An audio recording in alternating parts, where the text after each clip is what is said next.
gente vai dando continuidade. Tudo bem? É o Breno que está aí? Tudo bem, Breno? Já falou com a Emília ou não falou com a Emília? Não? Bom, a gente vai dar sequência aqui em nosso painel do Creative Film Finance Forum.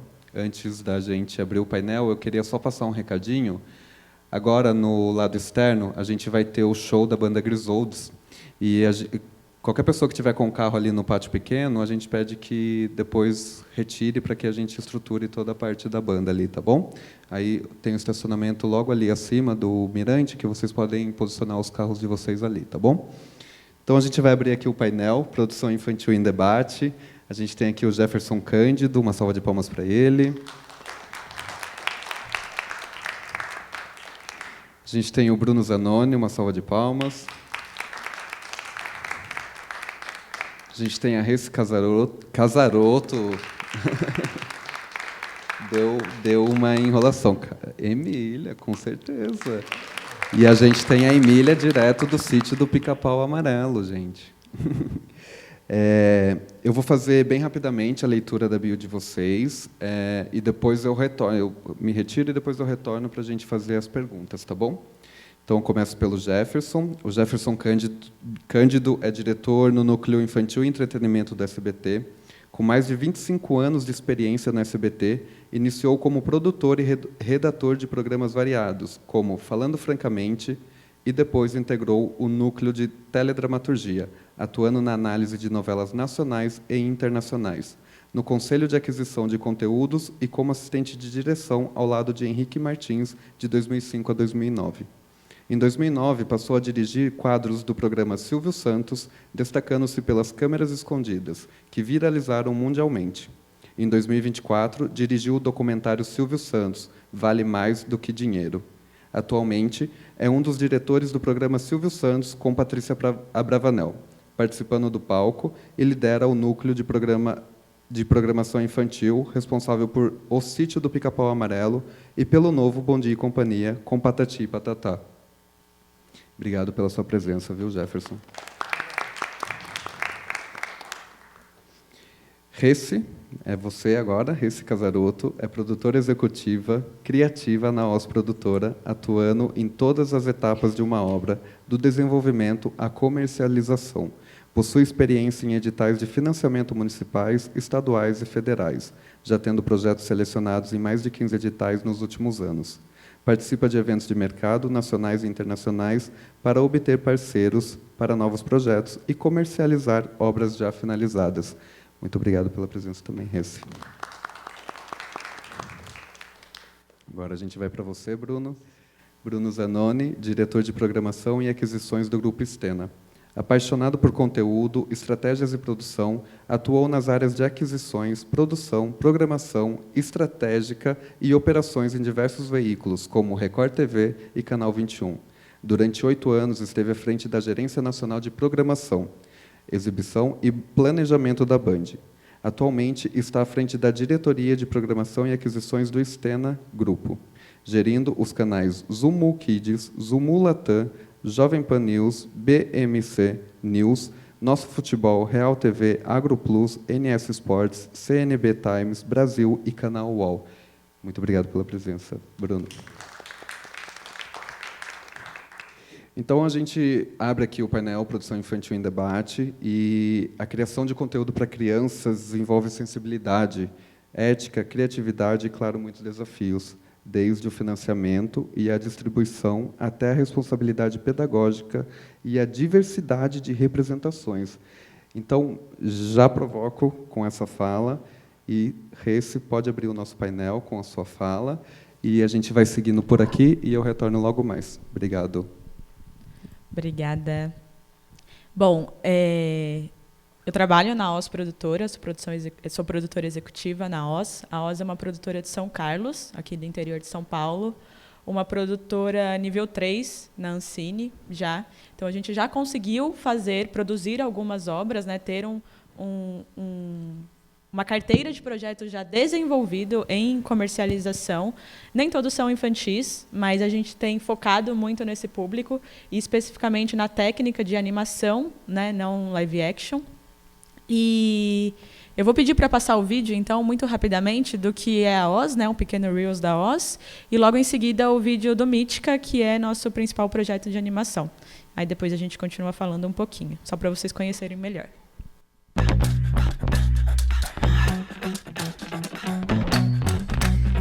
Existem várias formas de se contar uma história. E para a Oz, a diferença está em sempre deixar uma marca. E através de vários ângulos, ampliar horizontes e impactar as pessoas. Enxergamos o mundo por uma ótica plural e conhecer as novas perspectivas e desejos de cada um é o ponto de partida para uma jornada criativa e imersiva. É por isso que buscamos sempre formas democráticas e provocadoras de comunicar uma nova ideia. Esse é o desafio que move o nosso time e não vemos outra forma de fazer isso a não ser através da cocriação. Afinal, na Oz, a sua ideia está em casa. Não existe tamanho para uma grande conversa. O que importa é emocionar, despertar diálogos, gerar conexões e transformar o seu público. Então, somos uma produtora? Sim. Vamos muito além disso? Com certeza. Somos a parceria dos inconformados que buscam transformar o mundo ao seu redor com criatividade, assertividade, agilidade e belas imagens. Oz Produtora e Consultoria Criativa, porque pra gente não existe tamanho para uma grande conversa.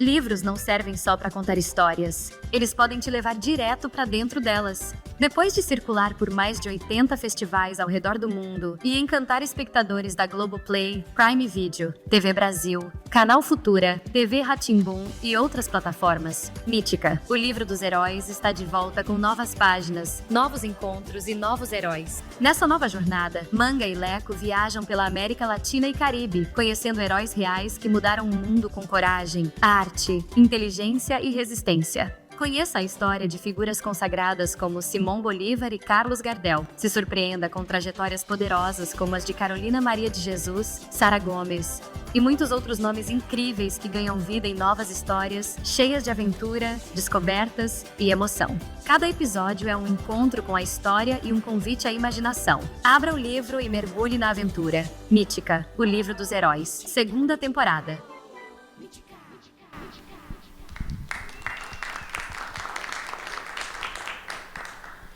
Bom, eu acho que diferente deles, que são canais, né, a gente é uma produtora e a gente tem a escolha do que a gente quer produzir, dos projetos que a gente quer desenvolver. E a gente tem cada vez mais focado no conteúdo infantil, porque a gente entende que é importante. E é importante porque a gente está perdendo as crianças em vários sentidos, né? Na questão das telas, na questão delas ficarem abandonadas assistindo qualquer coisa, redes sociais, YouTube. E a gente precisa resgatar nelas essa questão do consumo de conteúdo brasileiro, do consumo de conteúdo brasileiro de relevância, que vai servir de alguma forma para a formação dela. Essa cultura deles assistirem o que é do Brasil, deles se verem nas telas, né?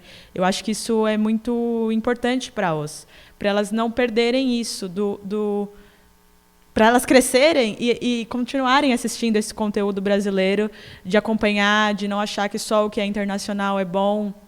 Então, a gente aposta muito nisso, né? Então, nossos projetos, eles são de animação, são para criança, e eles têm esse conteúdo por trás, esse propósito, muitas vezes, educativo por trás, que também é super difícil da gente estar nessa batalha, nessa frente.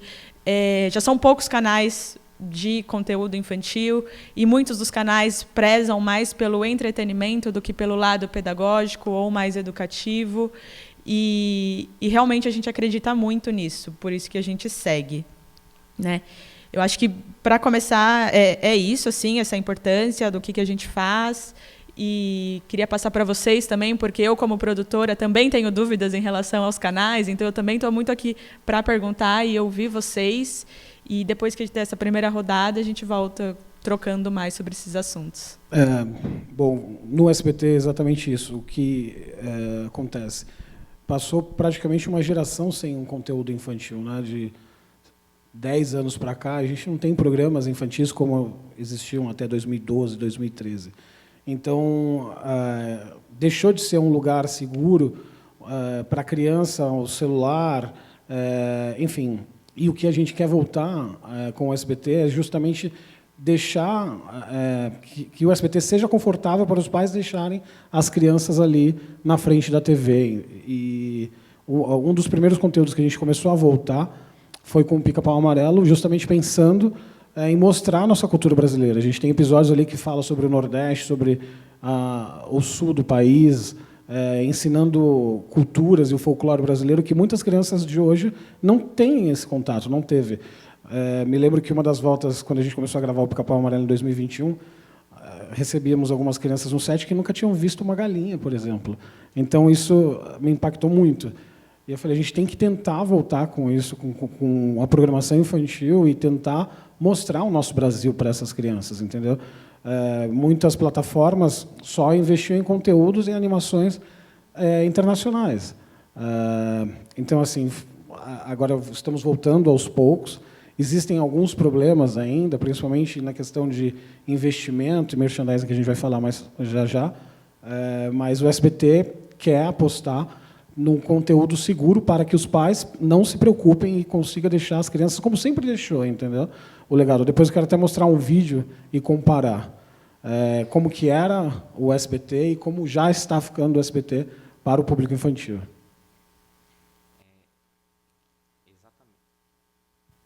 Essa é a nossa luta também, assim como o SBT, que todos nós aqui, se puxarmos pela memória, já assistíamos algum tipo de conteúdo no SBT, na TV Cultura, e isso foi se perdendo ao longo do tempo.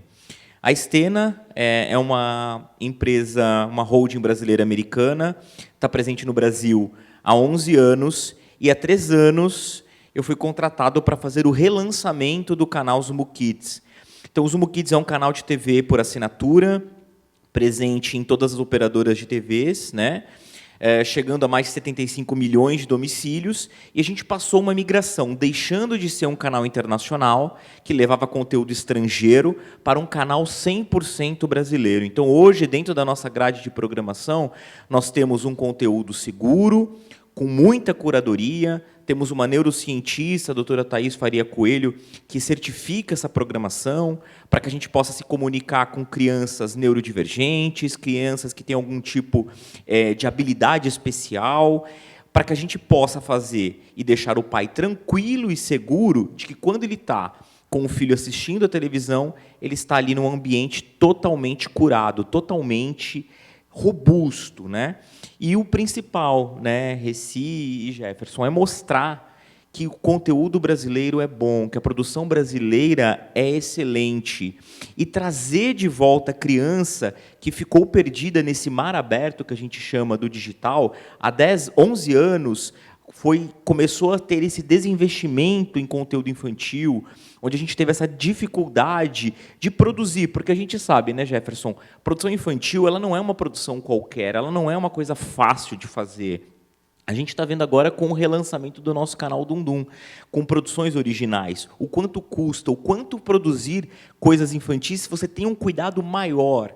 E, para isso, a gente precisa de apoio. Hoje, a gente não consegue trazer as marcas que nós trazíamos antes. Óbvio, porque existiam abusos cometidos no passado. Mas que hoje a gente tem um outro entendimento. Todos nós aqui temos outra cabeça, outra forma de pensar, de agir. E que a gente precisa trazer de volta, eu não sei se as marcas, se o poder público, se o apoio, para que isso não pare. Porque há 11 anos é o que a gente viu a roda da produção brasileira infantil parar. Eu vou trazer um contexto aqui só para a gente lembrar. A última obra brasileira de relevância que teve distribuição internacional, vocês sabem qual foram? De memória, qual foi a última obra? Infantil? Não. Foi Luna. Então, ou seja, há 11 anos a gente não tem uma obra brasileira de relevância. Há 11 anos a gente não vê o Brasil sendo representado lá fora. E o que isso trouxe? com que as crianças parassem de saber o que é a nossa cultura nacional. Então, a volta do Sítio do Pica-Pau Amarelo é incrível. A gente fez uma pesquisa para relançar o Dum Dum agora, e desse universo de crianças que nós entrevistamos, para entender o consumo, para entender como elas agem, 70% nunca tinham ouvido falar do Sítio do Pica-Pau Amarelo. 35% sabiam apenas um personagem do folclore. Exato. O que isso quer dizer? Quando a gente começou com essa ideia, foi exatamente quando a obra completou 100 anos, que foi em 2020. E aí, em 2021, no meio da pandemia, a gente começou a produzir. Não era ainda série, eram especiais e algumas brincadeiras para o programa Silvio Santos. A gente viu a relevância, um episódio de 8 minutos bateu quase 1 milhão de views. A gente falou, a gente tem que trazer isso de volta, entendeu? Então, foi muito bacana. E a gente fez exatamente também uma pesquisa e muitas crianças não sabem, sabem assim, os personagens do folclore, o Saci, talvez a Cuca, mas não sabem outros.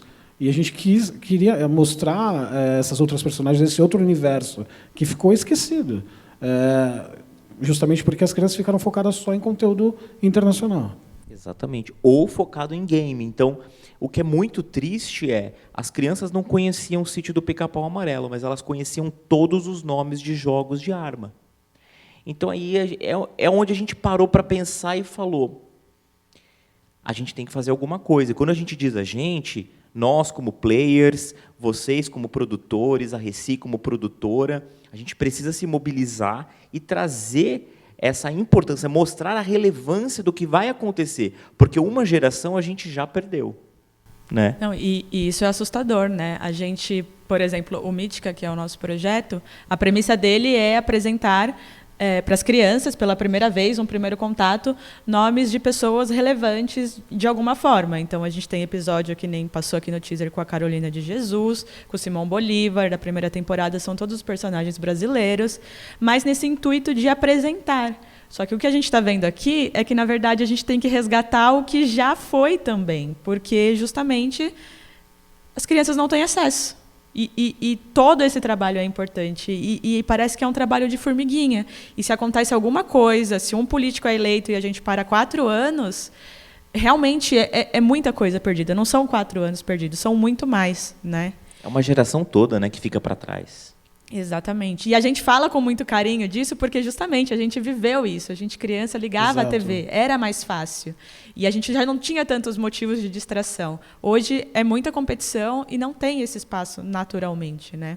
Quando a gente voltou com o Pica-Pau Amarelo, justamente a gente fez uma pesquisa porque as crianças estavam tão presas no celular, nas telas, que elas conseguiam mudar os conteúdos a cada 2, 3 minutos, e a gente teve que fazer uma adaptação da série. O Pica-Pau Amarelo nunca foi neste formato como está atual, porque foi totalmente pesquisado e pensado para a criança de hoje, com um pouco de nostalgia para os adultos, porque a gente sabe também que tem uma galera que curte, mas se você for ver os episódios de 25 minutos, a cada 4 minutos, 3, 4 minutos, muda o tema, muda o formato. A gente tem lá quadros das receitas da Tia Anastácia, tem a Rádio do Pica-Pau Amarelo, as experiências do Visconde, que ele faz no laboratório, os serões da Dona Benta, a gente tem as histórias do tio Barnabé, que ele conta sobre, enfim, o folclore. Então, a gente teve que dividir para tentar trazer a criança, que muda a tela a cada 2, 3 minutos, para ficar com a gente, entendeu? Eu queria aproveitar vocês, então, já que vocês estão aqui, vocês são canais e eu sou produtora, eu queria entender o ponto de vista de vocês em relação à questão da publicidade infantil. Porque eu não tenho uma opinião formada sobre isso. Eu acho que é um tema delicado, que deve ser debatido. A OS faz parte da Abranima, que é a Associação de Empresas Produtoras de Animação, e também dentro da Abranima isso não é um consenso de que se é importante voltar, se não, como a gente faz, porque é um modelo de negócio. E muito por conta dessa proibição da publicidade infantil, e se não for proibição, me corrijam, eu acho que vai ser o caso dessa correção. Não é proibição. Não. Entender como vocês poderiam ter outras formas de se sustentar para que os nossos conteúdos, de fato, sejam exibidos, porque a gente tenha esse espaço na tela de vocês. No caso do SBT, o SBT, durante muito tempo, ele quis manter e bancar esse conteúdo, entendeu?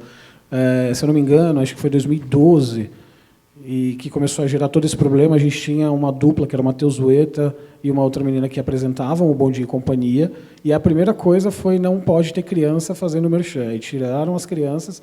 Aí a Silvinha assumiu, na época, o Bom Dia e Companhia, incrivelmente, e aí depois veio: não pode nem mais ter merchan. Entendeu? Então, o primeiro foi: não pode, não, as crianças estão proibidas de fazer merchan, e depois os adultos também, dentro de um conteúdo infantil.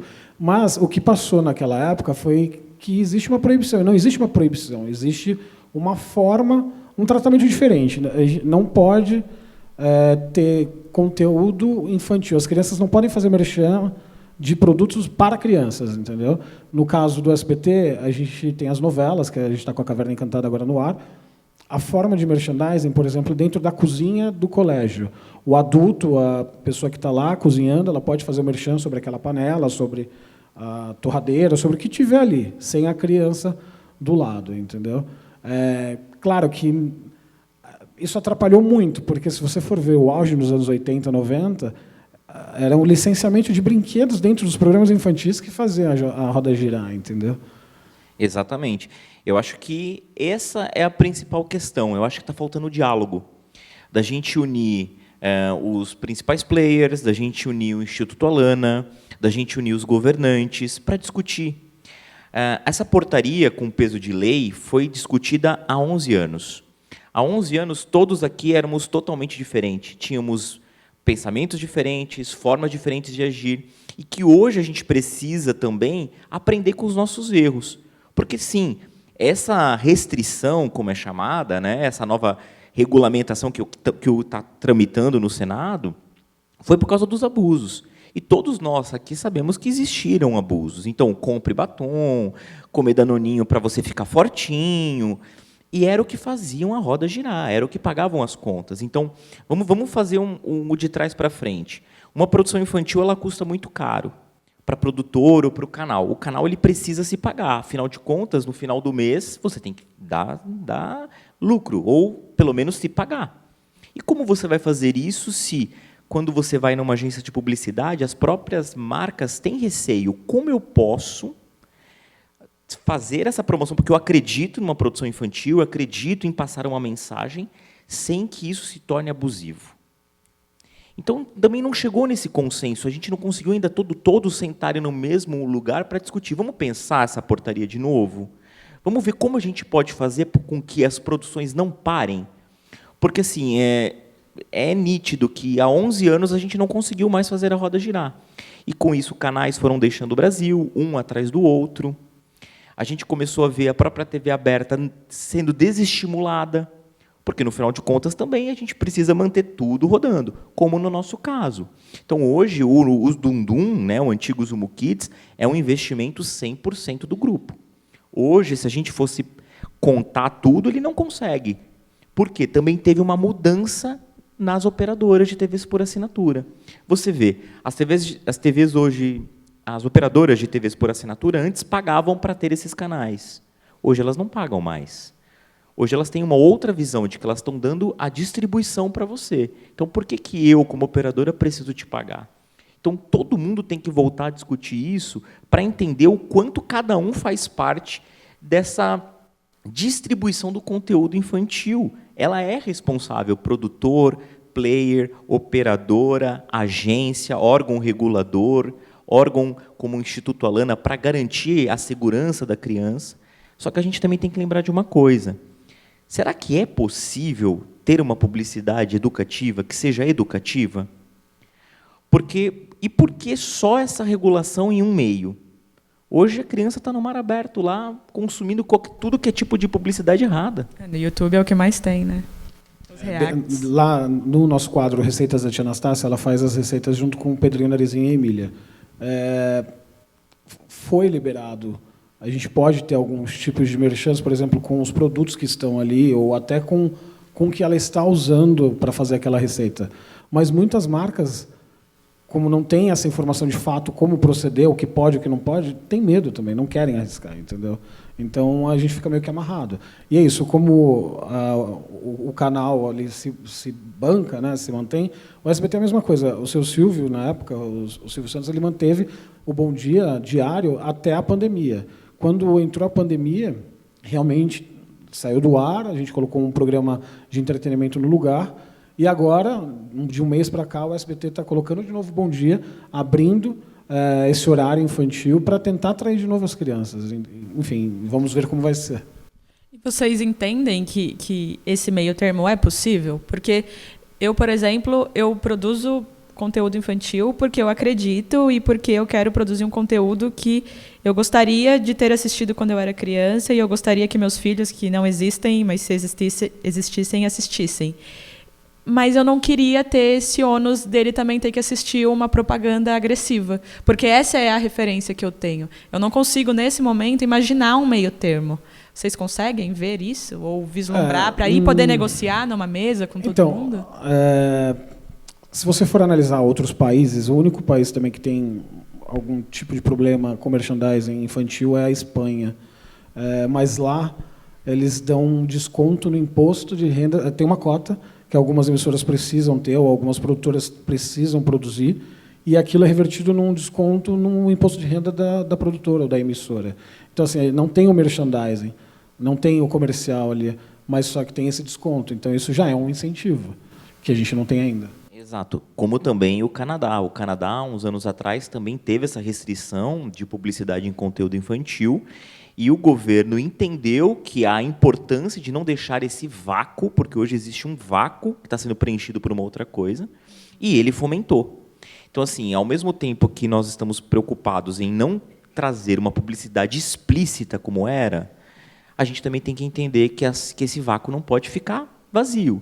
Então, eu, como governo, ou eu, como algum órgão incentivador, vou bancar isso para que continuem produzindo, para que a mensagem da cultura brasileira seja passada para a criança, para que a gente não traga essa americanização, como tá muito grande hoje. E também entender como a gente pode fazer de forma suave, que a marca talvez esteja presente ali. Eu acho que talvez não exista mais hoje como eram antigamente, da crianças vendendo os brinquedos, como foi os erros do passado, mas aprender com eles e tentar, de uma forma orgânica e suave, trazer de volta esses investimentos, seja por incentivo de editais ou do órgão público, ou de uma forma construtiva com a marca, né? Hoje, por exemplo, no SBT, uma das formas de investimento que a gente está tentando, justamente para poder alavancar e ter os outros produtos infantis, é o licenciamento, através do licenciamento. Então, assim, o Pica-Pau Amarelo, hoje, a gente está com quase 20 produtos licenciados. A gente voltamos com o Melocoton, que era da década de 90, todo mundo sabe, que foi um tremendo sucesso. Foi talvez o boneco mais vendido nos anos 90 pela Grow na época. Voltamos com ele no Bom Dia e Companhia, a gente está com Patati Patatá. Então, assim, a gente está tentando trazer e resgatar esse licenciamento infantil dentro do SBT para também ajudar nessa produção, entendeu? Nesse conteúdo. Perfeito. E isso é muito relevante para vocês, que são canais que detêm esse poder de exibição, de marca, de poder colocar sempre ali para o público, né? A gente, enquanto produtora, fica mais difícil. Eu estou criando um projeto agora e eu preciso de dinheiro para produzir. Como é que eu vou viabilizar isso? Por exemplo, a gente não consegue ter um licenciamento de uma coisa que não existe ainda.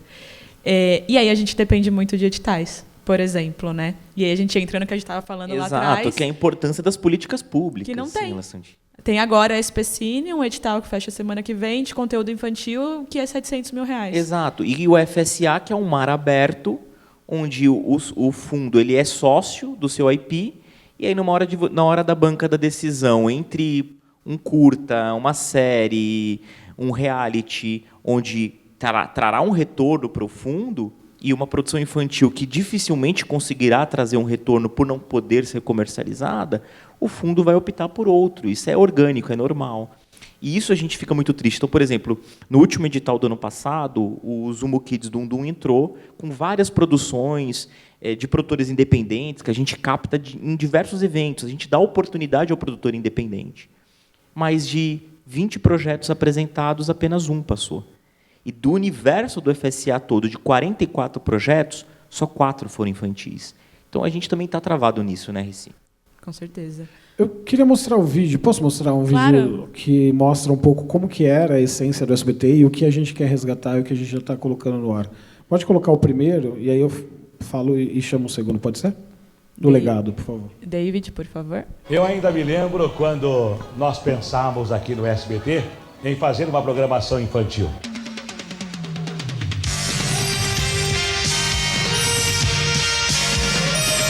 Como todo novo membro na família, o Brasil viu o SBT nascer. E desde o início da nossa história, criamos um vínculo com o público pequenininho de casa. Ei, garotada boa do meu Brasil de casa e do auditório. Uma programação infantil rica em alegria, em emoção e momentos inesquecíveis. Afinal, Silvio Santos sempre prezou por um conteúdo de qualidade, com a sua alegria presente desde o domingo no parque, que abria os domingos do programa Silvio Santos.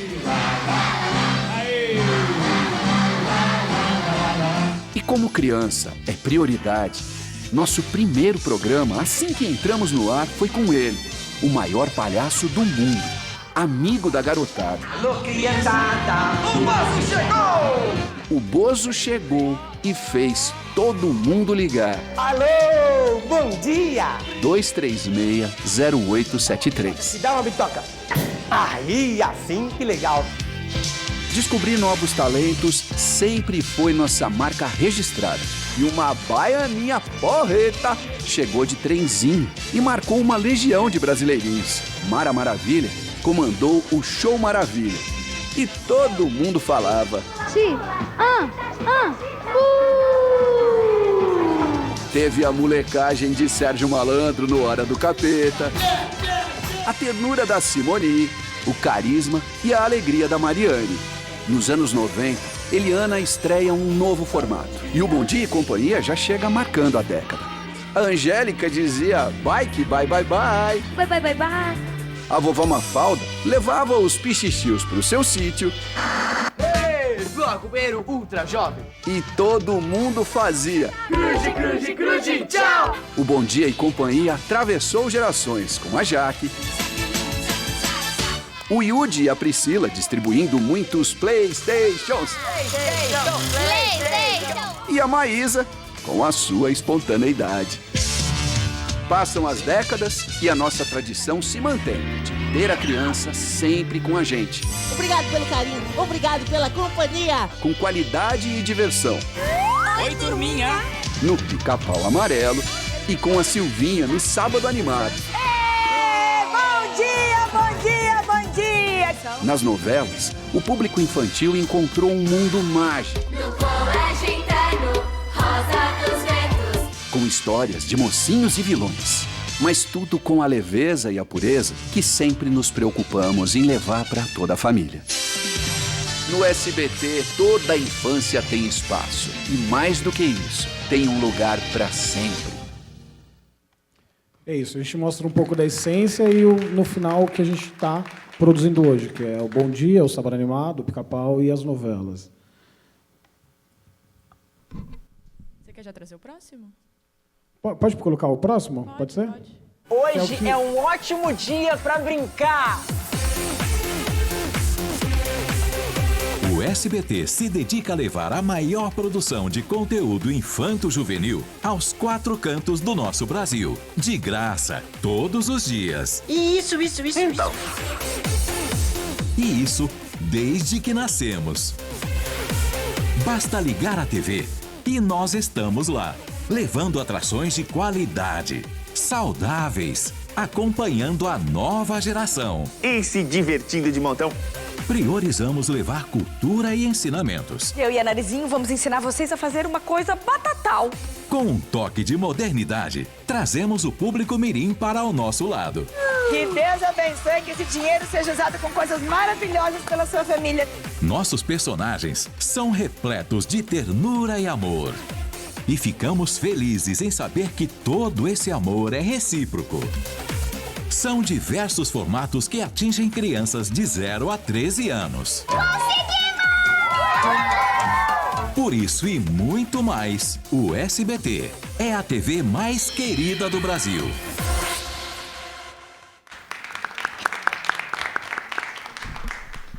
Você trouxe agora há pouco na sua fala, e eu acho que é uma coisa super importante da gente estar sempre atento e refletindo, sobre trazer o que é antigo, né, mas ouvindo as crianças, vendo o que elas querem consumir, tendo essa escuta ativa mesmo, né? E isso faz todo sentido.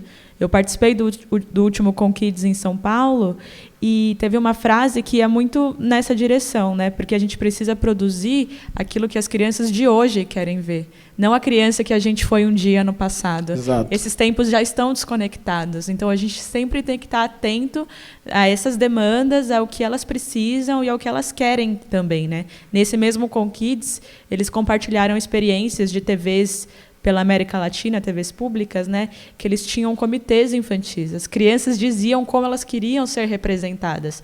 É uma coisa que, na hora, explodiu assim em minha cabeça e que faz todo sentido, porque quem eu fui, passou já. A gente precisa estar atento, ter essa escuta, e eu queria saber como vocês fazem nesse sentido, né, de acompanhar essas tendências que as próprias crianças trazem. Então, o Pica-Pau Amarelo, eu vou dar um exemplo que foi bem profundo a pesquisa que a gente fez. Para começar com o visual dela, que ela está totalmente candy color, que é o que a criança hoje consome. Toda criança teve um boom, essa coisa do unicórnio, né, do rainbow color, candy color. Então a gente quis adaptar ela para hoje. Chamamos várias crianças, fizemos algumas pesquisas externas para ver como seria a Emília hoje, como seria a boneca. A gente fazia uma descrição de como que ela estava escrita no livro, como era a descrição, mas como você imaginaria, qual é a cor do cabelo dela e tal. Então, foi a criança que escolheu essa forma, essas cores, enfim. A gente tem mudado um pouco o visual a cada temporada. A tendência, a gente tem percebido que o candy color está esquentando, as cores estão saindo um pouco dessas cores mais claras, e a gente está tentando seguir, porque a criança está mudando a cada segundo. Então, a gente quer também acompanhar elas. E assim como o formato, como eu falei, a cada 3, 4 minutos a gente via que as crianças cansavam, aí dispersavam e começavam a conversar com a pessoa do lado. E aí, quando a gente colocou conteúdos mais curtos, a atenção começou a segurar, e que legal é isso, mudou o tema e ficou, e as crianças começavam a ficar. Eu não sei como que foi feito com vocês, mas... Exatamente. A criança hoje ela precisa se ver e se reconhecer. Se ela não se reconhece, ela não se vê naquele conteúdo para ela consumir, ela vai trocar. Então, o nosso trabalho também foi exatamente esse, entender como nós conseguiríamos mostrar para a criança que era legal ficar e consumir o conteúdo além dos 30 segundos que ela está acostumada a consumir, a jogar o dedo para cima e o famoso conteúdo curto, o short. Então, é um trabalho de formiguinha, é você entender como ela gostaria de consumir. Sempre quando nós lançamos uma nova programação, a gente sempre procura ouvir os nossos telespectadores mirins para entender se está legal, se não está legal, o que eles gostariam de entender, de consumir aquele conteúdo. E também a gente não pode ficar parado no tempo, é como você falou, é entender o que essa nova geração está consumindo, é lógico, trazendo para a coisa lúdica, que é o objetivo do Dundum, sempre trazer esse lúdico de volta e mostrar para ela que é legal brincar, interagir, se divertir e o principal, né, com o edutainment, que é o que a gente acredita, que é o educar e, ao mesmo tempo, entreter sem que ela perceba. E vocês recebem esse feedback do público diretamente ou vocês vão atrás deles? Vocês ainda recebem? No início, não cartinhas, né? Não, no início a gente ia atrás. Hoje a gente recebe muito feedback pela internet, Instagram. Tem muita criança no Instagram, então muito assim. E eu gostado que tem uma diferença entre os pais. O Pica-Pau Amarelo, por ser uma série clássica, muitos pais escrevem: nossa, mas por que a Emília mudou de cor, está dessa cor? E aí depois a gente tem o feedback da criança que ama. E a gente explica para os pais: porque a série é voltada para o público infantil, da nova geração, e eles preferem essas cores, é o que está na moda entre as crianças. Enfim, então a gente tem essa divisão entre os pais, como eles querem, e as crianças, como escolhem. Exatamente. E para nós também, muito pelas redes sociais. Mandam um DM, escrevem nos comentários o que elas não gostaram, ou quando a gente altera a programação, cadê o programa tal que estava aqui, que eu gostava de assistir? E tem esse hábito. E uma das coisas legais que a gente também está conseguindo atingir são crianças neurodivergentes, né? Que estavam num certo ponto com poucos conteúdos preparados para elas, e a gente está conseguindo também entregar isso. Isso está sendo muito legal para a gente. Um feedback muito bacana depois que a série estreou é um feedback das escolas. A gente tem alguns professores usando a nossa série dentro das salas de aula, ou para fazerem as experiências, ou para ensinar alguma coisa, alguma história. A gente tem um episódio do Santos Dumont, então a gente conta a história. Nos Heróis, a Dona Benta explica quem são essas pessoas. E os professores estão usando e marcam a gente muito, sabe? Então isso é muito bacana e é um mega feedback para a gente. Isso. Com certeza, é incrível. Vocês trouxeram essa questão dos pais, isso é um ponto para a gente, enquanto produtora também. Porque sempre quando a gente está criando um projeto, a gente pensa nesse público-alvo ideal, e a gente sempre tende a mirar nas crianças, porque, né, é o público final. Mas, muitas vezes, a gente tem esses pais como atravessadores. Não atravessadores. Covil, né? Isso. Ele é um covil. Mas quando a gente tem que comunicar, a gente fica na dúvida, justamente é a dúvida. A gente comunica com os pais e os pais repassam para as crianças, porque a gente espera que esses pais estejam ali acompanhando o que as crianças estão consumindo, ou a gente realmente comunica diretamente com a criança? Pensando em divulgação, pensando em estratégias de comercialização. No caso do SBT, a gente pensa muito na família. Então, é um conteúdo para a família. Claro que uma série como Pica-Pau ou Bom Dia e Companhia é voltado para a criança, mas o que a gente quer é que os pais consumam com as crianças, entendeu? Então, todo projeto que a gente cria é pensado para a família, para resgatar essa essência das crianças assistirem o conteúdo juntos e terem o que conversar sobre aquilo depois, entendeu? A gente quer muito isso. E o Pica-Pau foi pensado na criança atual, mas sempre tem alguma coisa que quem assistiu a série há 20, 30, 40 anos atrás vai remeter e vai falar: nossa, eu lembro disso, eu lembro daquilo. A gente sempre coloca um easter egg. Assim como também voltamos com o Bom Dia e Companhia, com o Patati e Patatá, trouxemos o Melocotão porque é um personagem que os pais sabem quem é e é um lugar seguro que os pais, eu assistia, então eu vou pôr agora meu filho para assistir também, entendeu? Então a gente já faz meio casado para a família. Exatamente. A família sempre vai ser o foco principal, mas você tem que também proporcionar para o pai a certeza e a segurança de que aquilo está curado. É um conteúdo seguro, é um conteúdo que vai trazer algo além e também essa coisa de você resgatar, que a gente também acredita nisso, de que o pai vai passar para o filho aquelas memórias, como ele consumia, como a gente fez isso, como nossos pais fizeram isso para a gente. Perfeito. Tem um cronômetro aqui que está dando 2h40. Eu não sei se é o nosso tempo total ou se é nosso tempo para abrir para perguntas. Tá. Então a gente tem mais 2 minutos e meio e a gente vai abrir para perguntas. Deixa eu olhar aqui.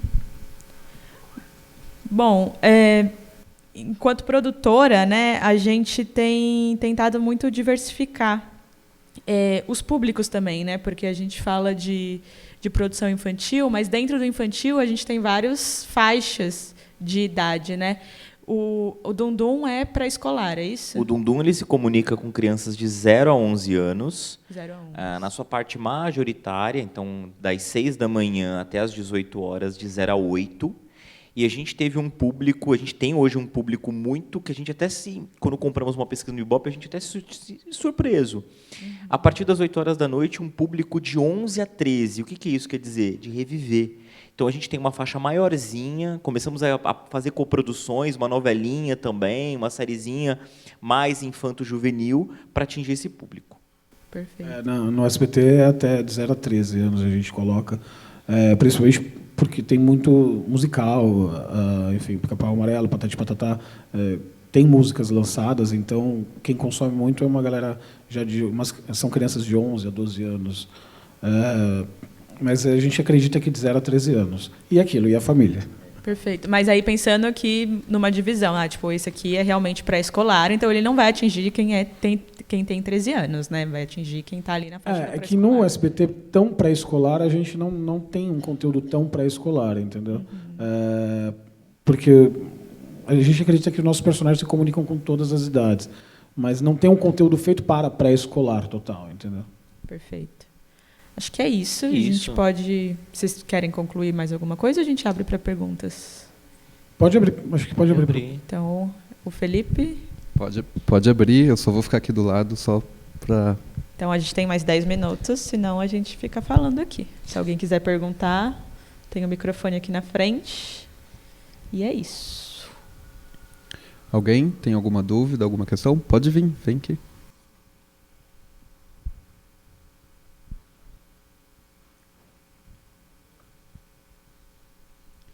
Fala pra gente seu nome e a cidade, por favor.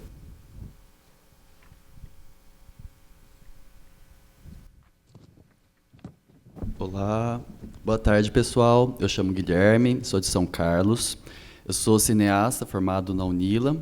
Recentemente eu tirei o meu DRT para atuar como em televisões, né? Então é uma coisa que eu desejo muito, trabalhar em televisões, né? Em emissoras. Gostei muito de alguns a questão do conteúdo infantil. Uma vez eu fiz um protótipo de um programa infantil na universidade, chama Ero Mochileiro. Fiz dublagem do personagem, era um fantoche, ele tinha um companheiro, aí tinha vários blocos, né? 15 minutos, 20. E eu gostaria de saber quais são as oportunidades para entrar dentro do mercado junto com televisões, na parte técnica. Eu já me inscrevi em banco de talentos para todas as emissoras, busco trainees também, me formei em 22, agora já fazem 3 anos de graduação, então queria saber mais a respeito das oportunidades de ingressar numa televisão, assim, como profissional do cinema. Bom, no caso do SBT, geralmente, em dramaturgia tem seleção, teste. Nos programas infantis já é um pouco mais fechado, porque já são aquelas personagens e é isso. Mas eu acho que, assim, conteúdo infantil, se você fizer um canal com o seu conteúdo e produzir e se destacar e ser visto, eu acho que qualquer pessoa pode chamar, enfim, para um teste ou seleção. Conteúdo infantil é isso, é muito, talvez, nichado. O Pica-Pau Amarelo, por exemplo, as pessoas me perguntam, eu queria fazer tanto um teste para fazer o Pica-Pau Amarelo. Eu falo, tá, mas não tem outros personagens, são aqueles, a família, no máximo participação, enfim, de uma das princesas ou de outros personagens do mundo das fábulas, mas eu não tenho personagens, então acaba não tendo teste ou seleção para esse tipo, entendeu? No caso do canal, eu não sei como... No caso do canal é mais na parte de projetos. Então, se você tiver um projeto estruturado e quiser enviar para a gente pode, né, fazer essa curadoria e entender como viabiliza. Então, hoje, o mais importante é entender a viabilização, seja por um artigo 3º-A, Lei Rouanet, FSA, alguém que talvez possa proporcionar isso. E, dependendo do conteúdo, coproduções com o canal. Eu não sou um canal, sou uma produtora. Então, nesse caso, também é projeto, né? No caso da Oz, a gente não faz live action ainda. Então, é um pouco mais complexo se for pensar numa parte de atuação, porque ela não existe, a não ser que seja dublagem, né? E, para apresentar projeto, é só falar comigo. Vou fazer uma pergunta. Já que você trabalha com animação, talvez curiosidade de muita gente e que não saiba. Obrigado. Quanto tempo para fazer uma animação? E é verdade que o tempo de animação também reduziu? Eu lembro que antigamente os desenhos eram de 20 a 25 minutos, e eu tenho percebido que várias animações hoje chegam de 5 minutos a 7 minutos. É raríssimo ter até 10 minutos. Isso tem a ver, em parte, com o financiamento, porque é caro, então, se a gente tem pouco dinheiro, a gente acaba reduzindo, mas também tem a ver com o tempo de atenção que vocês mesmos estavam comentando antes. Várias vezes a gente começa a desenvolver um projeto e a gente pensa, vai ter X minutos. E ele quase sempre fica com quase metade do que a gente pensa, porque, pensando em série, né? 11 minutos, não, vamos pôr 7. Hoje a gente está produzindo uma série que está em pré-produção, né? Que os episódios têm 3 minutos, cada um. Porque cada vez mais é menos tempo, é disputar essa atenção, essa economia da atenção. Então, ainda é questionável? Porque a gente precisa fazer o conteúdo no tempo que o conteúdo tem que ter. Mas, ao mesmo tempo, a gente tem uma pressão dos players para se adequar às tendências atuais. A gente concordando ou não com as tendências. E qual é o tempo de produção de, por exemplo, uma temporada de 3 episódios de 3 minutos? Olha, essa que a gente fez por último, que eu mostrei o vídeo, foram 13 de 7, 91 minutos no total. A gente tinha estimado um cronograma confortável de 16 meses. O canal pediu para a gente fazer em 11. Na verdade, pediu em 10 e a gente terminou em 11. Um tempo. Do roteiro que é fácil, não é? até a entrega. Todos os 13 roteiros, 12, porque um roteiro já tinha sido feito. Foi muito rápido. E a gente conseguiu porque era uma segunda temporada. Então, a gente já tinha bastante material desenvolvido, já sabia o que era. A gente já sabia o que era. Não tinha que, vamos só confirmar se vai ser isso, vamos aprofundar mais isso aqui. Realmente... E depende da técnica também, né? E no caso, foi 2D. 3D é muito mais tempo. Pode, tem a Marta aqui, pode ficar aqui já em pézinho, daí já pergunta. Eu vou pedir, Renan, que a hora que ele for perguntar, só ajusta o microfone ali para ele, tá? Pode.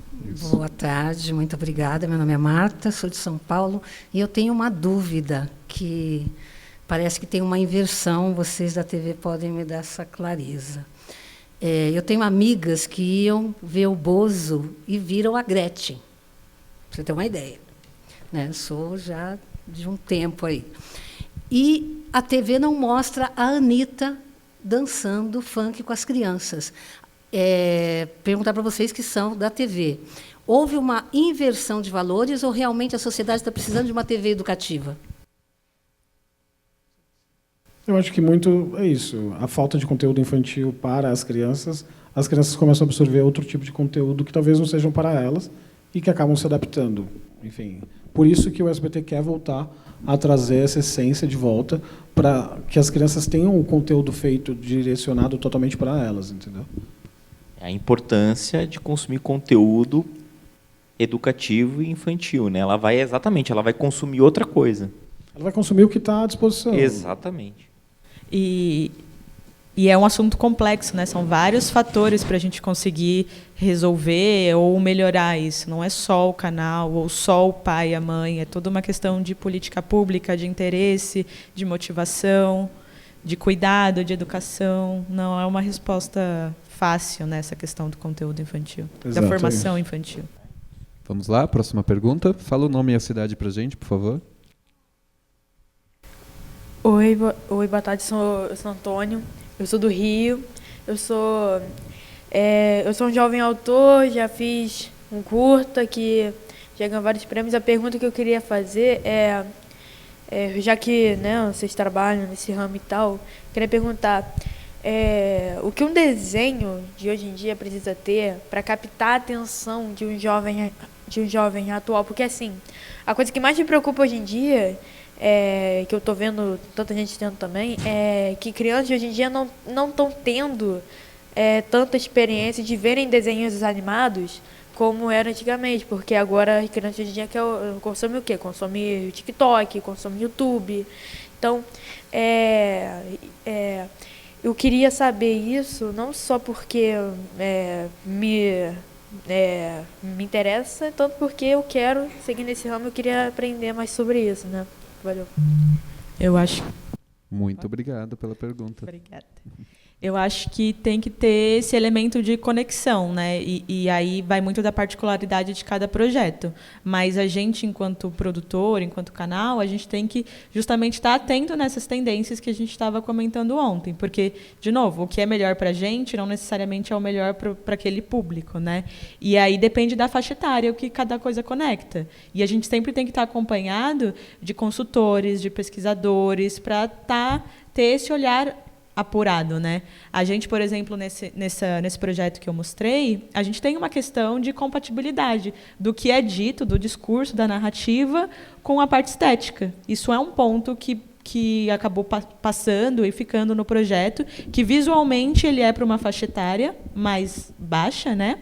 De crianças menores, mas o conteúdo dele, se a gente não tomar cuidado e não ter um trabalho muito minucioso na parte do desenvolvimento e do roteiro, ele acaba extrapolando a faixa etária. E essa desconexão entre o que é visto e o que é compreendido pode fazer o projeto perder muito. Então, tem que estar muito rodeado de pessoas que saibam o que estão fazendo, que têm essa tendência, que têm esse cuidado, porque senão, no caso do infantil, são detalhes que a gente perde muito o público muito fácil. E aí ele muda de canal, aí ele vai abrir o TikTok e vai fazer outra coisa. Muito bem. Próxima pergunta. Oi, me chamo Rafaela, estou daqui de Piracicaba mesmo, e eu tenho 2 perguntas, na realidade. Eu tenho uma entrevista que a Fátima Bernardes diz, na época da TV Globinho, que eu sou dessa geração que bem pegou a transição, de que era um vácuo na programação da TV, e que isso fazia as audiências caírem. Então, eu queria saber como é para vocês, como TV, lidar com o público infantil, porque eu vejo que é uma grande parcela da população, mas é vista como baixa audiência, assim. E também em relação à produtora. Eu não sei como vocês trabalham, se vocês fazem sob demanda ou vocês tentam vender o produto depois. Mas como fica essa questão? Vocês veem um impedimento por parte dos canais e das pessoas que vão repassar isso, distribuir isso depois? Bom, no caso da TV é isso. O que a gente quer é tentar resgatar esse público infantil de volta. Não temos ainda essa audiência. A gente quer esperar e trazê-los de volta, entendeu? Realmente se perdeu. No sábado ainda a gente mantém ainda dentro do Sábado Animado, porque nunca saiu a programação infantil do SBT, aos sábados de manhã, que é das 6 até ao meio-dia. Então ali nós temos uma audiência ok e relevante que funciona com a Silvinha. E com o Pica-Pau Amarelo também dentro do programa da Silvinha. Durante a semana a gente quer conquistar e trazer esse público de volta, que viemos perdendo com o tempo. Na pandemia, em 2021, acabou de vez, entendeu? Foi substituído por outros programas de entretenimento. E a nossa agora briga é trazer esse público de volta. Exatamente. E é literalmente um trabalho de formiguinha.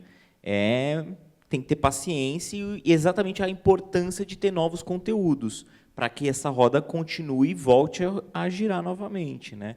Que aí entra a importância também das produtoras, os novos projetos e de ter conteúdo de educação com qualidade e entretenimento, que aí você vai conseguir prender e tirar ela daquela outra tela que ela tá, porque ela está em alguma tela. Agora a gente tem que ver qual tela a gente vai querer trazer ela de volta. Perfeito. E no caso da produtora, a gente, especificamente da Oz, né? Existem produtoras que trabalham de outras formas.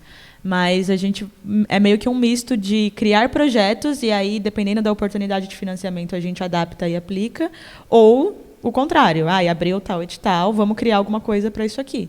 Mas nos últimos anos, pensando principalmente em Ancine, que é onde a gente consegue valores um pouco maiores, a gente tem que estar atrelado a um canal ou a uma distribuidora, se for um longa.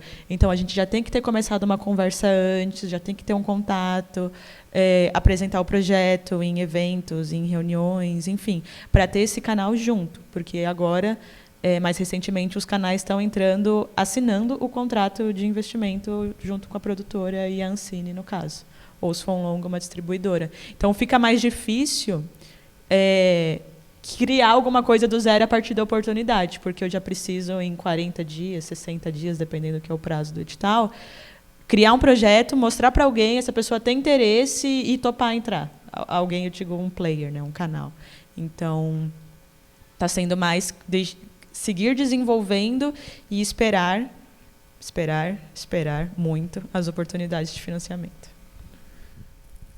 A gente já estourou alguns minutinhos aqui, mas a gente vai rapidinho para a sua pergunta, muito rapidamente, e a gente finaliza com você, tá bom? Valeu, obrigado. Boa tarde. Meu nome é Gilberto, eu também sou produtor audiovisual. Eu queria saber da experiência de vocês trabalhar com a criança no set, num caso especial do SBT, que são novelas com mais de 200 episódios, né? Com muitas crianças. E aí, como funciona esse trabalho com crianças no set e essa experiência a experiência mesmo, sabe? Bom, ficou clara a pergunta? Na dramaturgia, as crianças primeiro só podem ficar no set no máximo 6 horas. Então a gente tem todo esse cuidado e esse respeito com ela, porque elas estudam de manhã, tem lição, se tem prova tem que estudar, então existe um acompanhamento também pedagógico e tem uma psicóloga que fica com todas as crianças e dando todo esse apoio, e a gente respeita muito o time e o horário delas. Então, assim, respeitar o tempo da criança, é isso. E respeitando, flui tudo. Dentro do Pica-Pau Amarelo também é a mesma coisa, as crianças são um pouco maiores, né, do que da novela, no caso, A Mariana, hoje que faz a Narizinho, está com 14 anos, e o Pedrinho está já com 15, eles começaram com 10 e 11. Tem também o tempo de escola, tem o tempo que a gente precisa respeitar exatamente igual, mas quando são crianças menores, é claro que o cuidado é muito maior. Entendeu? Vamos lá? Pode vir, Murilo? Nome e a cidade, por favor. Boa tarde, gente. Meu nome é Murilo, sou daqui de Piracicaba. Eu sou produtor, diretor também, editor audiovisual. E, na verdade, não é uma pergunta, mas talvez dicas e sugestões. Eu trabalho numa produtora aqui de Piracicaba, Pitaco Filmes. É uma produtora independente, a gente está atrás dos projetos. A gente recentemente foi contemplado pela Paulo Gustavo, né, 2 anos atrás. A gente conseguiu produzir uma série infantil, uma websérie, né, de 5 episódios, e resgatando um pouquinho desses clássicos, né, que a gente falou um pouquinho aqui, de Castelo Rá-Tim-Bum, Menino no Mundo da Lua. Então, trazer essa magia, essa nostalgia também para os adultos, mas que fosse uma série que dialogava com as crianças atuais, né? A gente fala um pouquinho de conflito do principal, que é o Guto, né? Chama Barraca de Guto, a série. O garoto está muito na tela, então ele perde um pouquinho dessa vida social. Então, a gente mostra nos episódios, um pouquinho, cada episódio a gente fala sobre algum tema, né? Diversidade, inclusão, sobre a família, enfim. Cada episódio, são 5 episódios, tem uma lição de moral. E agora a gente está nessa etapa de distribuição, até para a questão de como produtora ou como TV e canal, sugestões, né, para esse momento. A gente está fazendo toda essa parte de rodadas de negócios, pitchings e entrar em contato com distribuidora, só que a gente, nesses 4, 5 meses que a gente está nesse movimento, a gente sente uma resistência muito grande, principalmente de grandes distribuidoras, em questão, não estou recebendo esse tipo de conteúdo, ou não estou recebendo conteúdos seriados que sejam conteúdos pequenos. Então, é mais ou menos um comentário de vocês, assim, o que poderia sugerir para a gente, que é produtor e produtora menor, né? Uma produtora independente, que não sejam grandes produtoras, já com grandes contatos aí para fazer. Primeira coisa, não é só você que está tendo resistência. Eu acho que é uma questão bem geral, assim. A gente está com pouco dinheiro, a gente está com pouca política pública, o pouco que tem parece que está tudo no mesmo balaio, então está a animação competindo com a ficção, com live action, com o documentário, e aí o conteúdo infantil competindo com o conteúdo adulto, e é difícil, né? Pensando em edital, é difícil até mesmo para os pareceristas terem um parâmetro para avaliar dentro desse balaio todo o que merece, ou porque existem projetos muito bons, mas eles são muito diferentes, as características são muito diferentes. E aí acaba que não tendo uma política pública adequada, que entenda essas especificidades, é meio que todo mundo um contra o outro se matando. Eu acho que o que tem que ser feito, vocês já estão fazendo. Talvez, para além disso, essa persistência, né, eu vou, e é a minha tendência, né, a OS faz parte de associações de classe, de audiovisual, representativas, e está cada vez mais presente, colocando as suas pautas e fazendo que elas sejam ouvidas para tentar mudar alguma coisa. É muito utópico e é muito difícil. Mas eu não sei muito bem o que te falar nesse momento, porque eu também estou passando por isso, né? Não é uma questão de tamanho ou território, que também importa, claro, mas é um diagnóstico geral. E eu acho também que é pensar que hoje existe outros modelos de negócios. O modelo de só licenciamento por licenciamento, ele ficou um pouco para trás. O player, o canal, ele tem que entender também o que vai além do licenciamento. Porque ele não quer apenas licenciar um conteúdo, ficar durante 1 ano, 2 anos e aquilo desconstruiu, acabou. Ele quer enxergar além. O que vem além daquela primeira exibição? Porque é aquilo, como eu sempre brinco, a partir do momento que você dá o play dentro de um canal, ele não para mais. É 24/7, 365 dias por ano.